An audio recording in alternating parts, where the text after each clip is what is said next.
मार्क्सवादी कम्युनिस्ट पक्षाच्या जिल्हा कमिटीच्या नेतृत्वाखाली हा जो मोर्चा आमचा 19 तारखेला चारोटी येथून जो पायी मोर्चा या ठिकाणी पालघर जिल्हा कलेक्टर कार्यालयावर काल संध्याकाळी येऊन पोहोचला।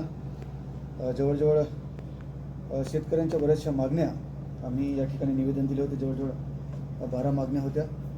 त्याच्यावर खूप सकारात्मक चर्चा या ठिकाणी जवळजवळ खरं म्हणजे चर्चेला पण खूप वेळ घेतला। जवळजवळ 6-7 तास चर्चा झाली आणि खूप विस्तारित चर्चा झाली, समाधानकारक चर्चा झालेली आहे। आणि आम्ही जे कालपासून मीडियासमोर आलो किंवा आमचे संबंध या शेतकऱ्यांसमोर जे विषय आम्ही मांडले ते विषय आमच्या ज्या अपेक्षा होत्या अपेक्षेप्रमाणे चर्चा झालेली आहे। या ठिकाणी आम्ही नेहमी हा उल्लेख केलेला आहे की आम्हाला याच्यावर काही प्रश्न हे तात्काळ इथे सुटलेले आहेत आणि काही प्रश्नांवर आम्ही हा सुद्धा त्यावेळेस बोललो होतो की आम्हाला जर समयबद्ध काही लिखित जर दिलं तर हे आंदोलन आम्ही स्थगित करतो आहोत। तर आम्हाला त्या पद्धतीने आमच्या अपेक्षेप्रमाणे चर्चा होऊन आम्हाला हे समयबद्ध लेखी स्वरूपामध्ये आपल्या ह्या पालघर जिल्ह्याच्या जिल्हाधिकारी मॅडम यांनी दिलेला आहे। तर बरेचसे मुद्दे आमचे वन अधिकाराचा जो मुद्दा होता तो जवळजवळ क्लिअर झालेला आहे।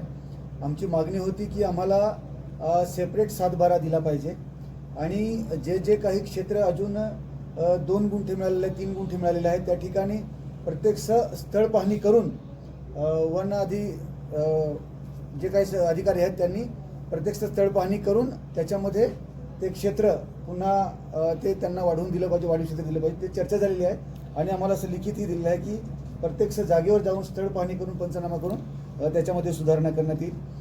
सेपरेट 7/12च्या बाबतीत हे थोडासा धोरणात्मक निर्णय असल्यामुळे आमची मागणी अशी होती की जो वनपट्टेधारक आहे त्या वनपट्टेधारकाला जे काही शासनाच्या योजना आहेत त्या योजनांचा लाभ मिळत नाही, तर इथे काय पर्याय काढता येईल। तर आमची सविस्तर चर्चा झाली, मॅडमच्या समोरही चर्चा झाली आणि मॅडमने त्याच्यामध्ये सकारात्मक भूमिका घेतलेली आहे आणि त्या वनपट्टेधारकाला त्याचं क्षेत्र मोजून तो नकाशा दिला जाईल आणि त्याला ॲग्रिस्टॅग देण्याची व्यवस्था करण्यात येईल। तर ते एक चांगलं पाऊल आहे। ॲग्रिस्टॅग जर दिला तर नक्कीच त्या वनपट्टेधारकाला शासनाच्या ज्या पण योजना आहेत त्याचा लाभ मिळेल। त्याच्यासाठी आम्हाला समयबद्ध लेखी दिलेलं आहे की त्याच्यासाठी 3 महिन्याचा कालावधी आम्हाला देण्यात आलेला आहे आणि आम्हीही तो मान्य केलेला आहे की 3 महिन्याच्या कालावधीमध्ये हे ॲग्रिस्टॅग दिले तर ते एक चांगलं पाऊल हे उचललेलं ते आम्हाला लिखित स्वरूपामध्ये मिळालेलं आहे। त्याचप्रमाणे वर्कर्स जागा, सिलिंगची जागा ह्या ज्या काय आहेत देवस्थान वगैरे याच्यावर सुद्धा चर्चा झाली, तोही धोरणात्मक निर्णय आहे, परंतु आम्ही लिखित स्वरूपामध्ये मागितलेलं आहे। आता हे जागेवर जाऊन पंचनामे किंवा ती जागा कसं सर्वेक्षण करायचं तर या ठिकाणी अशी चर्चा झाली की मॅडमच्या ह्याच्याखाली जे काही त्यांचे महसूलचे अधिकारी आहेत म्हणजे तालुका लेवलवर तहसीलदार आहेत असे जे आहेत त्यांचे ते अधिकारी घेऊन आणि एक समिती आम्ही फॉर्म करण्याचं ठरवलेलं आहे। पण ती समिती फक्त त्यांच्यापुरती मर्यादित न राहता आमचेही मार्क्सवादी कम्युनिस्ट पक्षाचे काही पदाधिकारी त्याच्यामध्ये घेतले पाहिजेत। तर ते आम्ही 5 पदाधिकारी आमचे त्याच्यामध्ये घेतले जातील, म्हणजे एक संयुक्त समिती नेमून त्याचा एक अहवाल तयार केला जाईल आणि त्याच्यामध्ये सुद्धा कलेक्टर मॅडमनी एक चांगली भूमिका घेतली आहे की शक्यतो तो अहवाल या शेतकऱ्यांच्या बाजूने पॉझिटिव्ह अहवाल हा शासनाला सादर करण्यात येईल। हे एक चांगलं पाऊल आहे। त्याच्यामध्ये आम्ही स्वतः आहोत, हे एक आमच्यासाठी एक जमेची बाजू आहे आणि ते संपूर्ण जिल्ह्यामध्ये जिथे अशा जागा आहेत त्याचा ते अहवाल आम्ही तयार करणार आहोत। त्याचप्रमाणे बरेचसे विषय हे चांगल्या पद्धतीने चर्चा झालेली आहे। तळघराचे जे आम्ही दावे दाखल केले होते ते तळघराचे दावे त्यांनी ॲक्सेप्ट केलेले आहेत आणि आता यापुढे जे अजून तळघराचे आम्ही फॉर्म जे भरणार आहोत तर आम्ही मॅडमने सांगितलं की तुमच्याकडून पण एक आम्हाला फॉर्मॅट देण्यात यावा। तो फॉर्मॅट त्यांनी दिलेला आहे आणि तोही एक सोयीस्कर आहे की जेणेकरून जे हजारो लोक ज्या जमिनीवर राहतात अजूनही त्यांना त्या घराच्या जमिनीचा त्यांच्याकडे कोणता पुरावा नाही, तर तो तळघराच्या माध्यमातून एक फॉर्मॅट त्यांनी दिलेला आहे आणि तो चांगला सोयीस्कर दिलेला आहे। तो आम्ही संपूर्ण जिल्ह्यामध्ये यापुढे प्रत्येक तालुक्यामध्ये ते फॉर्म आम्ही भरून घेऊ आणि सर्व लोकांना तळघराचा त्यांना एक चांगला पुरावा मिळेल। हा पण एक चांगली चर्चा झालेली आहे। स्मार्ट मीटरच्या बाबतीत चर्चा झाली, तो थोडासा धोरणात्मक निर्णय आहे, परंतु आम्ही त्यांच्यासमोर अशी मागणी केली का पालघर जिल्हा हा शक्यतो ग्रामीण भागामधला जो शेतकरी आदिवासी बहुल आहे तर तो एवढं बिल वगैरे भरू शकणार नाही, तर शक्यतो तो हा जिल्हा या स्मार्ट मीटरपासून वगळण्यात येईल का, अशा प्रकारचा अहवाल तुम्ही एक रिपोर्ट हा शासनाला पाठवावा आजच्या मोर्चाच्या अनुषंगाने. असा तुम्ही एक रिपोर्ट पाठवा की हा शक्यतो वगळण्यात येईल का, तर ते रिपोर्ट पाठवतील. पण आम्ही ही भूमिका घेतली की शक्यतो MSEBचे ते अधिकारी होते, त्यांना आम्ही सांगितलं तुम्ही याच्या पुढे ते मीटर जबरदस्ती लावण्याचा प्रयत्न करू नका आणि त्या घरामध्ये कोणताही घरमालक नसताना तुम्ही मीटर लावून जाता. जे आमचे BPL मीटर आहेत ते काढून आणि स्मार्ट मीटर लावतात हे काही योग्य नाही. तेही त्यांनी मान्य केलं की यापुढे आम्ही तसं काही करणार नाही. एक तीही चांगली सकारात्मक चर्चा झालेली आहे. पेशा भरतीच्या बाबतीत आत्ता सध्या कॉन्ट्रॅक्ट पद्धतीने शिक्षक वगैरे पदभरती आहे. सुप्रीम कोर्टामध्ये तो निर्णय अजून पेशा भरतीचा सुरू आहे. तो त्याच्यावर निर्णय आल्यानंतर ते म्हणाले की कायमस्वरूपी आम्ही करू. पण अजूनही 10,000 शिक्षक हे कॉन्ट्रॅक्ट पद्धतीने भरणार आहे येणाऱ्या काळामध्ये. तर ही चर्चा चांगली झालेली आहे. त्याचप्रमाणे सर्व कुटुंबांना घरकुल योजना, आता घरकुल योजनाचे लाभार्थी जवळजवळ 70,987 लाभार्थी घरकुल हे मंजूर झालेले आहेत. 22,685 घरकुल पूर्ण आहेत आणि तोही एक चांगली सकारात्मक चर्चा झाली आहे. येणाऱ्या काळामध्ये आम्ही त्यांना विनंती केली आहे का जो जेन्युइन गरजू आहे त्याचा सर्वेमध्ये नाव आलं पाहिजे. कधी कधी असं होतं की ज्याचं कधी कधी घरकुल घर पक्क असताना पण त्याला दुबार लाभ दिला जातो, तर हे शक्यतो टाळलं पाहिजे. तर ते त्यांनी या ठिकाणी मंजूर केलेलं आहे की असं होणार नाही. त्याचप्रमाणे 1,03,787 बेघर व कच्च्या घरात राहणाऱ्या कुटुंबाचे सर्वेक्षण करण्यात आलेले आहे आणि पुढेही ते करतील. त्यांना सुद्धा घरकुल योजनेचा लाभ मिळेल. जल जीवन मिशनची कामं ही आम्हाला म्हणजे बऱ्यापैकी त्यांनी कामं सुरू केलेली आहेत, परंतु टाईमबद्ध त्यांनी आम्हाला दिलं आहे. डिसेंबर 2026 पर्यंत ही कामं पूर्ण करण्याचे आश्वासन आम्हाला या ठिकाणी त्यांनी लेखी स्वरूपामध्ये दिलेलं आहे. त्या स्तरावर ते काम घेतलं जाईल. धरणांचे पाणी हे सुद्धा कुर्जे धरण आहे आणि ढामणी धरण आहे. त्याच्यामध्ये आम्हाला लिखित स्वरूपामध्ये दिलं की शेतीला आणि पिण्याच्या पाण्याने शेतीला प्राधान्य देण्याचं त्यांनी या ठिकाणी आम्हाला लिखित आश्वासन या ठिकाणी दिलेलं आहे. दुसरा मुद्दा आहे की रोजगार हमीवर आता आमची मागणी होती 200 दिवस काम दिलं पाहिजे, परंतु तोही शेवटी धोरणात्मक निर्णय नसल्यामुळे 100 दिवस काम आम्ही देऊ, मागेल त्याला आम्ही काम देऊ असं आम्हाला या ठिकाणी लिखित आश्वासन दिलेलं आहे की जिथे जिथे मागितलं जाईल तिथे तिथे काम देऊ. आणि 312 रुपयाची मजूर आहे ती वेळेवर मिळत नाही, ती वेळेवरच आम्ही देण्याचा प्रयत्न करूया अशा प्रकारचं या ठिकाणी पुन्हा त्यांनी लिखित दिलेलं आहे. प्रकल्पबाधित जे शेतकरी आहेत त्या कुळांना 2013च्या कायद्यानुसार रास्त नुकसान भरपाई देण्यात यावी. त्याच्यात सुद्धा त्यांनी आम्हाला लिखित स्वरूपामध्ये एक चांगली सकारात्मक भूमिका घेऊन दिलेला आहे. 35 किलो धान्य आम्ही मागितलेलं आहे 2 रुपये किलो दराने, 3 रुपये किलो दराने. आता सध्या असं झालं आहे की या भागामध्ये 3 किलो तांदूळ देण्यात येत होता आणि 2 किलो गहू देण्यात होता. तर इथे आम्ही मागणी केलेली आहे की आम्हाला त्याच्याऐवजी 2 किलो गहू द्या आणि 3 किलो तांदूळ द्या, कारण की भाताचा जास्त म्हणजे राईसचा वापर जास्त होतो आपल्या याच्यामध्ये जेवणामध्ये. तर ते त्यांनी त्वरित मंजूर केलं आणि उद्यापासूनच त्याची अंमलबजावणी होईल की 3 किलो तांदूळ आणि 2 किलो गहू हे सुद्धा झालेलं आहे. त्याचप्रमाणे जिल्हा परिषद शाळा बंद करण्याचे जे काही होतं तर इथे रणवीर साहेब आहेत, त्यांनी सांगितलं की असा कोणताही निर्णय नाही की जिल्हा परिषद शाळा बंद होईल. हाही ते चांगले सकारात्मक बाब झालेली आहे. विषय पदे भरून शिक्षणाचा दर्जा अमूलाग्र बदल, शाळांमधील रिक्त पदं भरण्याची चर्चा झालेली आहे आणि ती रिक्त पदं भरणं मागचाही तो विषय आला त्या पद्धतीने होईल. वाढवण बंदर व मुरबे बंदर प्रकल्प रद्द करणे ही आमची मागणी आहे. ती मागणीसुद्धा त्यांनी की या मोर्चाचा रेफरन्स घेऊन आम्ही इथून सरकारला त्या पद्धतीचा एक अहवाल आम्ही तयार करून देऊ वाढवण बंदर आणि मुरबे बंदर रद्द करण्याचा. तर अशी जवळजवळ ज्या पद्धतीने आमची जी अपेक्षा होती त्या पद्धतीने बऱ्याचशाच एक सकारात्मक चर्चा झालेली आहे आणि लिखित स्वरूपामध्ये दिलेलं आहे. त्याच्यामुळे आम्ही अहवाल नाही बनवणार प्रकल्प रद्द करण्याचा, म्हणजे आमचा रेफरन्स घेऊन जी भावना आहे ते आम्ही शासनापर्यंत पाठवू. तर त्या पद्धतीने चर्चा झालेली आहे. तर त्यामुळे आता हे आंदोलन जे आहे ते मला वाटतं आम्हाला जो टाईमबद्ध दिलेला आहे की 3 महिन्यापर्यंत हे सर्व अंमलबजावणी होईल.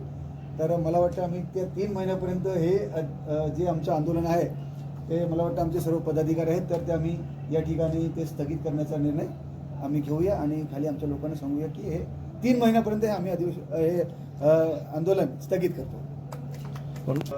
हे एक जबरदस्त पालघर जिल्ह्याच्या इतिहासामध्ये जबरदस्त आंदोलन झालं. मला वाटतं आपण सगळेच जण याच्याशी सहमत आहात. कारण 50-60 हजार लोक हे 2 दिवस कंटिन्युअस चालणं चारोटीपासून आणि इथे पालघरपर्यंत येणं, 3 दिवस, आज 3रा दिवस आहे.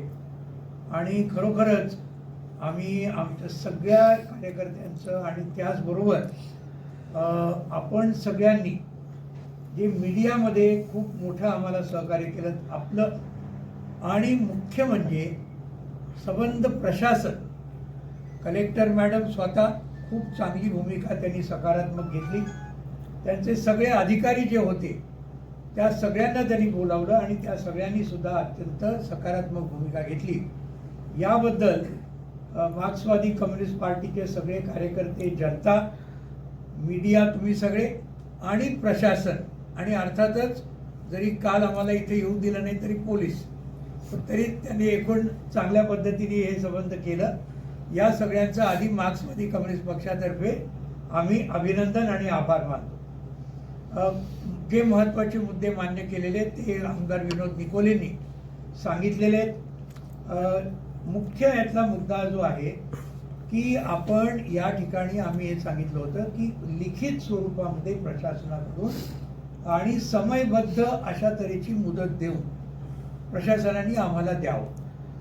आणि खरोखरच त्या पद्धतीने कलेक्टर मॅडमनी आता जे आम्हाला दिलेलं आहे तर प्रत्येक मुद्द्याबद्दल त्यांनी आपापली भूमिका इथे स्पष्टपणे मांडलेली आणि मान्य केलेले. खरं म्हणजे त्यांनी आम्हाला पहिला ड्राफ्ट दिला. पहिल्या ड्राफ्टवर सुद्धा किरण गहला, आमदार विनोद निकोले, आम्ही तो बघितला. त्यांनी जे मान्य केलेले ते त्याच्यामध्ये काही दुरुस्ती आम्ही सुचवल्या, म्हणजे जास्त क्लिअर करण्यासाठी जी चर्चा झाली होती, आणि ते सुद्धा कलेक्टर मॅडमनी मान्य केलं. आणि म्हणून बऱ्याचशा गोष्टी त्याच्यामध्ये आता फायनल स्वरूपामध्ये आलेल्या आहेत. ही खरं म्हणजे खूपच चांगली गोष्ट ही झालेली आहे. म्हणून ज्या त्यांच्या अखत्यारीतल्या मुद्दे आहेत तर ते अतिशय खूपच चांगल्या पद्धतीने त्यांनी आमच्याशी सहकार्य केलं, सगळ्या अधिकाऱ्यांनी केलं. काही मुद्दे जे असे आहेत जे कलेक्टर मॅडमच्या अखत्यारीमध्ये नाहीत आणि त्याचा सुद्धा आमदार विनोद निकोलेंनी उल्लेख केला. एका मुद्द्याचा केला, अजून 1-2 मुद्द्याचा फक्त मी करतो. नंबर 1 अर्थातच वाढवण बंदर आणि मुरबे बंदर याबद्दलची आमची मागणी होती आणि आधीच पूर्वीपासून मागणी होती की ते रद्द व्हावं. त्याच्यामुळे हजारो शेतकरी, हजारो मच्छीमार यांचं प्रचंड मोठं नुकसान होऊ शकेल. तर ती मागणी अर्थातच आम्ही शासनाकडे केली. मॅडम म्हणाल्या ते बरोबर आहे, त्यांचं अर्थातच प्रश्न नाही आहे, केंद्र सरकारचा प्रश्न आहे. आणि म्हणून आमच्या तीव्र भावना या नक्कीच कलेक्टर मॅडम आणि इथून शासनाला कळवल्या जातील. ह्या गोष्टी आहेत. इतर सुद्धा काही फरक आहेतच, प्रश्नच नाही. उदाहरणार्थ आता हे जे आत्ता जी कमिटी केलेली आहे, म्हणजे याच्यामध्ये आमचे 5 प्रतिनिधी घेतलेले आहेत, तर त्याच्यामध्ये काही धोरणात्मक मुद्दे आहेत. ते मॅडमने सांगितलं ते बरोबर आहे. आता उदाहरणार्थ देवस्थान जमीन, इनाम जमीन, इथली वर्कर्स जमीन म्हणजे असणारे आदिवासी, पण नावावर कोणाच्या आहे? पूर्वीच्या जमीनदार सावकारांच्या. कॉम्रेड गोदावरी परुळेकर, शामराव परुळेकर, किसान सभा, कम्युनिस्ट पार्टीने जो मोठा लढा केला 45 ते 47, त्याच्यामुळे या जमिनी मिळाल्यात. ही म्हणजे आपण लक्षात ठेवलं पाहिजे. लाल बावट्यामुळे या जमिनी मिळाल्या, पण अजूनही त्या जमिनी सावकार जमीनदारांच्याच नावावर आहेत तेव्हापासून. त्यासाठी कायदा करावा लागेल. हा मुद्दा पूर्वी सुद्धा फडणवीस साहेब पूर्वी मुख्यमंत्री असताना आम्ही केला होता, मोठा मोर्चा केला होता. परवा जेव्हा अकोले संगमनेरला मोठा मोर्चा झाला, राधाकृष्ण विखे पाटील रेव्हेन्यू मिनिस्टर वगैरे यांच्याशी चर्चा करून त्यांनी सुद्धा मान्य केलं होतं. दुर्दैवाने ते खरं म्हणजे पुढे गेलेलं नाही. पण आज देवस्थान इनामच्या बद्दल 2016 मध्ये देवेंद्र फडणवीस साहेबांना आमचं मोठं शिष्टमंडळ गेलं, नाशिकला महामुक्काम झाला. तेव्हापासून त्यांनी मान्य केलं की आम्ही करणार आहोत. चांगली गोष्ट अशी आहे, कलेक्टर मॅडमनी आज आम्हाला सांगितलं आणि त्याची प्रत पण दिलेली आहे की देवस्थान इनाम जमिनीचा कायदा हा 10 वर्ष उशिरा का होईना, परंतु येत्या विधानसभेमध्ये बहुतेक मांडला जाणार आहे. आम्हाला आजच त्याची प्रत मिळाली की आम्ही स्टडी करू, काय जे आम्हाला बदल सुचवायचे ते आम्ही करू. पण जर तो खरंच चांगला असला तर ते एक पाऊल पुढे आहे. म्हणजे देवस्थान इनाम जमिनीच्या याच्यावर वर्कस जमिनीबद्दल जर थोडासा कायद्यामध्ये बदल केला, या सुद्धा जमिनी असणाऱ्या लोकांच्या ह्याच्यात होऊ शकतील. तर हे जरा थोडक्यात सांगायचं, प्रशासकीय बऱ्याचसं खूप चांगलं सहकार्य झालं. पण वनाधिकारबद्दल जो मुद्दा आमदार विनोद निकोलेंनी मांडला, 7 बाऱ्याचा वेगळा उतारा मिळाला पाहिजे, सेपरेट, हा कलेक्टर मॅडमच्या अखत्यारीतला विषय नाही, सरकारच्या अखत्यारीतला विषय आहे. म्हणून एक गोष्ट आम्हाला क्लिअर करायची आहे, प्रशासनाने खूप चांगलं सहकार्य केलं असलं तरी धोरणात्मक बाबतीमध्ये राज्य सरकार केंद्र सरकारबरोबर आमचे मतभेद आहेत, राहतील आणि आमचा लढा सुद्धा तो चालू राहील. तर या काही मुद्दे फक्त आम्हाला क्लिअर करायचे होते. पण अत्यंत चांगल्या खेळीमेळीच्या वातावरणामध्ये आजचं हे सुबंध आंदोलन जसं सांगितलं 3 महिन्यासाठी आम्ही स्थगित केलेलं आहे. 3 महिन्यामध्ये नक्कीच काही प्रगती होईल अशी आम्हाला पूर्ण खात्री आहे, विश्वास आहे, अपेक्षा पण आहे. आणि आपण सगळ्यांनीच या संबंध याला जी काय आपण मदत केली, सहकार्य केलं, याबद्दल आपल्या सगळ्यांचंच, प्रशासनाचं, पोलीस आणि आजचं मीडियाचं पुन्हा एकदा आभार मानून आणि आमच्या कार्यकर्त्यांचं खूप खूप खूप अभिनंदन करून या ठिकाणी मला वाटतं आपण संपायला हरकत नाही.